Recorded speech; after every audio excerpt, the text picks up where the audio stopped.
Hello, welcome to my kitchen. I'm going to make banana cake. It's often called banana bread or banana loaf, and that really is because of the shape of the tin it's cooked in, but I promise you it's a cake.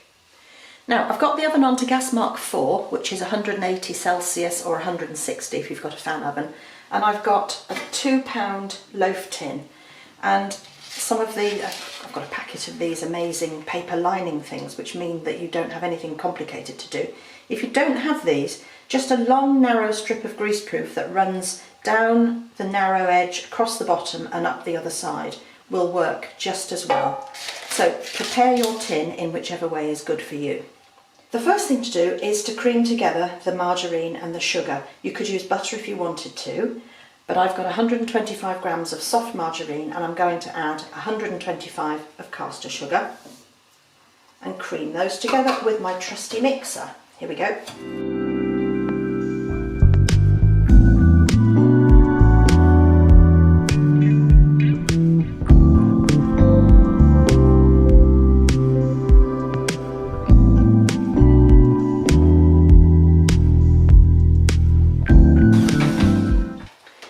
That's probably enough. With any creamed mixture, it's always worth spending a little while getting the margarine and the sugar beaten together really well, because you're putting air in and that helps to make the cake lighter, and it also helps to make the crumb slightly paler. So I've given that quite a good mix. The next thing to add are the eggs. We're going to use 2 eggs, and as ever I always recommend that you crack it into a bowl so that you can tell if you've got anything in there that shouldn't be there. So that one can go in. And never do the second one on top of the first one, because if there's a problem with the second one, then you've got the other one in the way. So get rid of the first one into the mixing bowl and then do your second one. No shell, so that can go in too.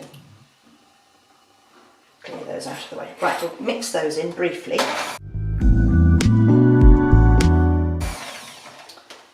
It's always good to have your eggs at room temperature, because otherwise there's a likelihood that it will curdle, it will look like scrambled egg. It doesn't really affect the cake too much, it just doesn't look very nice.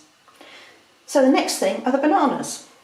So we're going to use 2 bananas, and they can be quite black. It's a lovely way of getting to use bananas that are a little bit past their best. And you need to just peel them and then just lightly mash them. Don't make them into a pulp, because you won't taste them as much. You want to have some pieces of banana if you can. So a quick squash with a fork, in it goes. There's a bruise on that one, you can see it. They're not wonderful bananas, but it's a great way of using them up.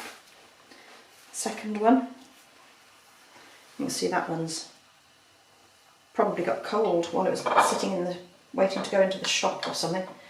Bit of a bruise, that's fine. It's the same with apples. If you're making anything with apples and they're a bit bruised, if you're cooking them it doesn't matter. So that goes in as well. 2 bananas.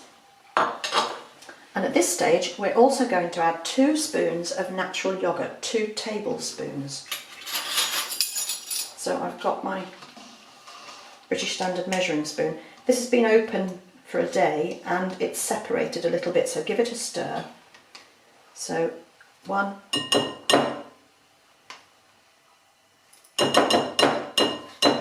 2 good tablespoons of yoghurt, and they can have a quick mix. And then we add our flour, 200 grams of self-raising flour, and to that I'm going to add a teaspoon of baking powder. There we are, put that in with the flour. And then that goes in.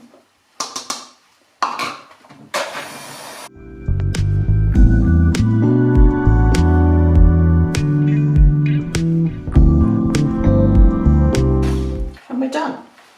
If you wanted to, you could add some walnuts with the flour, and that would just give a bit more texture. It's just a different extra ingredient that would just make them a bit nice, make it a bit nicer if you like walnuts. Clean off the beaters and then into the tin.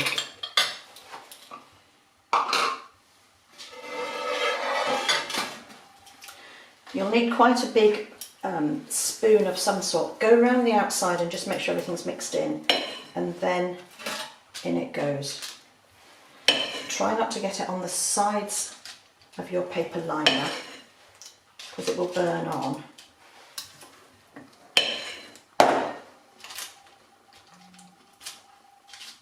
And if you're going to use your finger, please don't lick your finger because it's such bad practice. It encourages other people to do it as well, and if you've got children watching, it's just something that they ought not to do.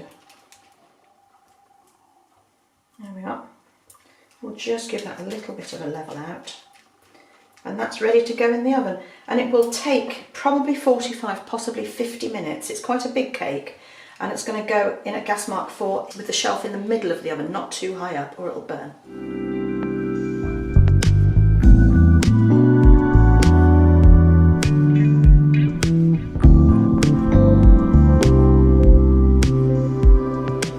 It's had 50 minutes, and the way to test if it's cooked is to take a skewer or a knitting needle and put it in one of the areas where it's already cracked, so you're not making a hole in it.